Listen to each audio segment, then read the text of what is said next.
Ang sinuman sa mga hindi mananampalataya kay Allah, ang papasok sa Islam, ang magbabalik loob kay Allah, siya ay patatawarin ng Allah subhanahu wa ta'ala sa kanyang mga nagawang kasalanan. Para siyang isang sanggol na lumabas sa mundo na walang kasalanan. So ang gagawin ni sister ngayon ay papasok siya sa Islam, tatanggapin niya ang relihiyong Islam at tatanggapin niya si Allah lamang ang nag-iisang Diyos. Ashhadu an la ilaha illallah wa ashhadu anna Muhammad Rasulullah wa ashhadu anna Isa ibnu Maryam Abdullahi wa Rasuluhu.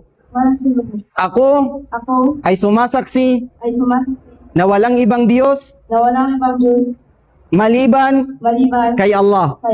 At ako ay sumasaksi na si Propeta Muhammad ay huling sugo at alipin ni Allah. At ako ay sumasaksi na si Jesus ay hindi Diyos sapagkat siya ay alipin at sugo ni Allah. Takbir! Welcome sa relihiyong Islam.